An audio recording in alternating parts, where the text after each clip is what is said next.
কৃত্রিম বুদ্ধিমত্তা বা এআই এর অগ্রগতির সঙ্গে পাল্লা দিয়ে এখন বদলে যাচ্ছে প্রযুক্তি খাতের কর্মপরিসর।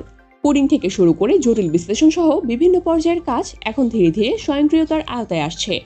এতে তরুণ প্রযুক্তি কর্মীদের মধ্যে ভবিষ্যৎ নিয়ে উদ্বেগ তৈরি হয়েছে।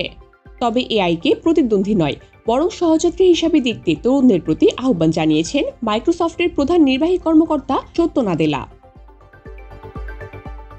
সম্প্রতি এক পডকাস্টে অংশ নিয়ে প্রযুক্তির পরিবর্তন ও তার প্রভাব নিয়ে কথা বলেছেন নাদেলা। তিনি বলেন, এআই দ্রুত এগোলেও মৌলিক দক্ষতা ও বিশ্লেষণী চিন্তার প্রয়োজন কখনোই শেষ হবে না। তার মতে, যারা এখন প্রযুক্তির খাতে পেশা জীবন শুরু করতে চাচ্ছেন তাদের মূল মনোযোগ থাকা উচিত এই মৌলিক জ্ঞান ও দক্ষতা দৃঢ় করার দিকে। নাদেলা বলেন, আমরা সবাই ধীরে ধীরে সফটওয়্যার আর্কিটেক্ট হয়ে উঠব। তার ব্যাখ্যায়, ভবিষ্যতের প্রযুক্তি পণ্য তৈরিতে মানুষের কাজ হবে কাঠামো ও নির্দেশনার রোডম্যাপ তৈরি করা।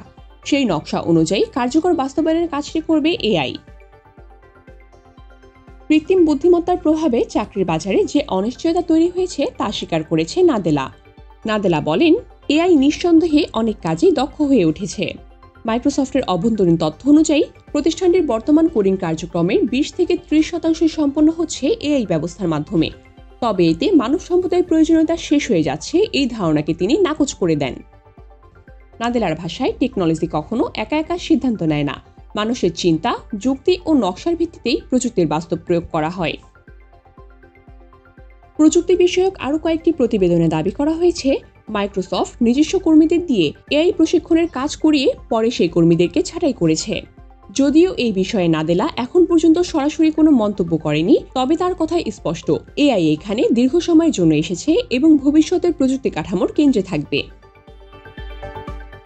প্রযুক্তি খাতে পেশা করতে ইচ্ছুক তরুণদের জন্য নাদেলা বলেন, পরিবর্তনকে ভয় না পেয়ে তাদেরকে গ্রহণ করাই এখন সময়ের দাবি।